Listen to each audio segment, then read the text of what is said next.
Ladies and gentlemen, Tupac Shakur was cash poor, but asset rich.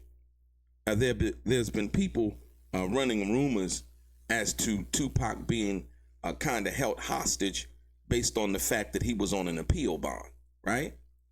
That's simply not true. You know what? We're going to put this to rest once and for all. Let's get into some of the straight game. Life is like the cards. It's not what you dealt, but how you play it.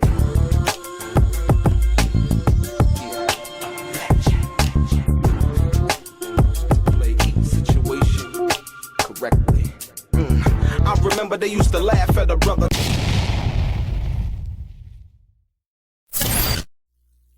Welcome back, guys. Welcome back. It's your boy DELRAY, Richardson, platinum artist, platinum songwriter, Straight Game TV. I thank you for tuning in. I appreciate your time. Do me a favor. Click on the thumbs up button. Also subscribe to the channel if you have not already. And like I always say, if you want to be one of the first people notified when I drop some of the straight game, please do me a favor and click on what appears to be that little bell notification right below this video. I'm going to get right into it. Ladies and gentlemen, there's been a long-lasting told lie, rumor, narrative, whichever one you want to describe it as, in regards to Tupac Shakur being somehow held hostage by Suge Knight, David Kenner, based on the fact that Suge Knight allegedly bailed Tupac out, right? And that Tupac couldn't afford his own bail because he didn't have the money and so on and so forth. It's been told by Reggie the Rat Wright Jr., and once Reggie the Rat Wright Jr. told this story, people have been running with it for years now, right? Ladies and gentlemen, Tupac Shakur didn't have the cash on hand. He was not totally broke. Interscope had advanced Tupac money while he was in prison to help fight his legal case to the tune of about $600,000, $600,000 or $700,000. And so that's just one aspect of it, right? But Tupac basically bailed himself out of prison, right? See, so if you own a house and you don't have the money, the bail might be. Tupac's special condition was that they wanted cash from him, right? They didn't want property. You know, the district attorney tried to make it seem like he was a flight risk and all of these things. And they create all of these scenarios. And so the judge was like, you know what? $1.4 million, and it needs to be cash, right? Okay, Tupac don't have the cash. At first, they denied his bail. We know that. Then he fought, got an appeal, won his bail on appeal, right? Now he can get out. So now, what does Tupac do?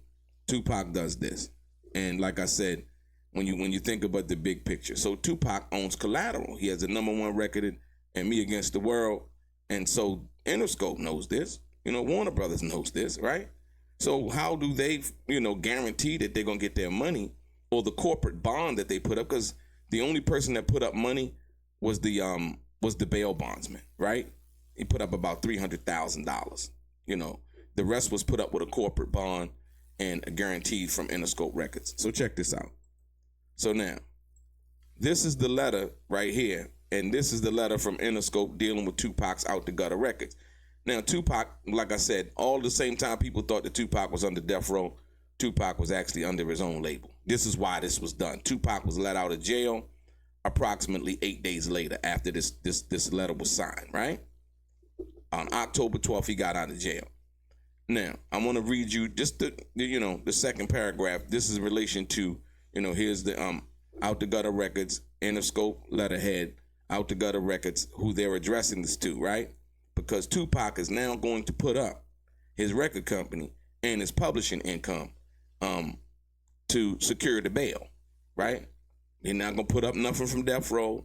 It don't say nothing about Suge Knight putting up no money or none of those things. Suge Knight does not get discredited for this, but these are the facts, right? Suge Knight, they used Suge Knight as the catalyst to move ahead and say that Tupac was going into death row. The following: when signed by you and us, Interscope will amend, modify, and form a part of an agreement dated November 13th, 1993, between Interscope Records and Out the Gutter Records, right? This is when they signed Tupac and his Out the Gutter Records. So Tupac was a boss, man. I tried to tell people from day one.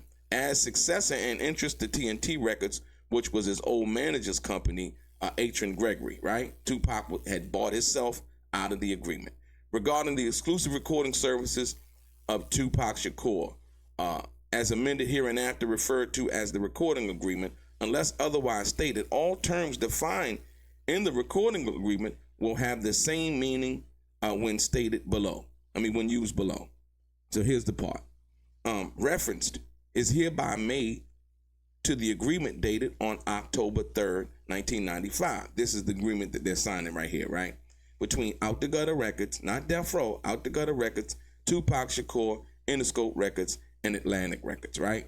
Atlantic Recording, regarding certain financial commitments made by Interscope and Atlantic on Shakur's behalf. This on his behalf, right? For the purpose of securing Shakur's release on bail pending an appeal, the appeal bond, from the state prison in New York, hereinafter referred to as the bail agreement, right? So this is what happened. ODG Records and Shakur agreed that any monies expended by Interscope pursuant to the terms and conditions of the bail agreement shall be recoupable from and otherwise chargeable against any and all monies paid as of the date hereof or hereafter payable to ODG Records. Not Death Row Records, but payable to ODG Records, which was Tupac's own label. And or Shakur meaning his publishing, right? Or income that he derived from his music pursuant to the recording agreement, right? Additionally, ODG Records and Shakur agreed to use their best efforts and shall diligently cooperate with Interscope on a first priority basis in connection therewith to produce a compilation record comprised of Shakur's therefore unreleased existing master recordings, right? So, ladies and gentlemen, Tupac basically used his intellectual property, his recordings, right? And when he went over there masquerading under Death Row, right? The reason why they put compilation in there is because they didn't want to confuse, mentioning Death Row in there. So the compilation was basically completing the terms of the agreement that he had already signed with Interscope, but they just said compilation. You know what I mean? None of the terms were changed. As you see in the first paragraph, if it wasn't in this agreement, the original agreement of his record contract basically stayed the same. So Tupac basically put up his intellectual property as collateral, right? When anybody tells you anything different, this is the documentation that was signed by Tupac Shakur, that was presented to the judge, that was used and could be used in court to enforce if Tupac didn't do something right.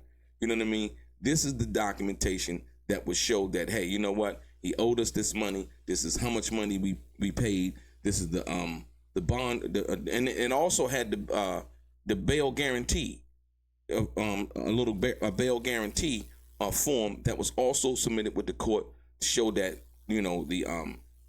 the corporate bond that was being put up for him basically was that, and that's what it was. And like I said, ladies and gentlemen, to put it all to rest, Tupac was signed to his own label. I love the fact that he went over there with Suge and them. I love the fact that the music that he put out, like I said, we wouldn't probably have All Eyes on Me and Machiavelli and all of those things. Life be as it was and as it is. But ladies and gentlemen, let's be clear. The truth has to be told. And like I said, all of the folklore and all of the other, wannabe information of people who want to feel like they knew something, Reggie the Rat Wright Jr. did not know. He did not know none of this information. He wasn't privy to none of this, right? That's why he came out running the rumor, because Pac was, on appeal bond, and David Kenner could, No, David Kenner couldn't. David Kenner was not the attorney of record on the appeal case. It's simple as that. You see what I'm saying? That's why Reggie the Rat Wright Jr. was fired on August 27, 1996, and so was David Kenneth. If Tupac was worried about David Kenneth somehow holding some kind of key, to his freedom, then Tupac wouldn't have did that. It was a conflict of interest from day one. David Kenneth was the attorney for Suge, attorney for Death Row, and the attorney for Tupac at that particular time, specifically dealing with the Death Row and the contractual obligations. Actually, I believe David Kenneth, from what I understood in the agreement, his law firm actually prepared this agreement right here, and for Tupac when he was getting out of prison. So like I say, David Kenneth, did his work. I'm sure he was paid for his work and everything, but all relationships are not, built to last. And it's just simple as that. It's business. It's nothing personal. And so when you hear people talk about, Tupac, Suge, no. They put up money or a corporate bond, and the bail bondsman put up like $300,000, but all of that money was held against and the collateral of Tupac Shakur and his music and his record company. Right? And so all of those records before, the records before Me Against the World, all of that was the money that was coming in from Brenda's Got a Baby, Keep Your Head Up, and all of those things. Right.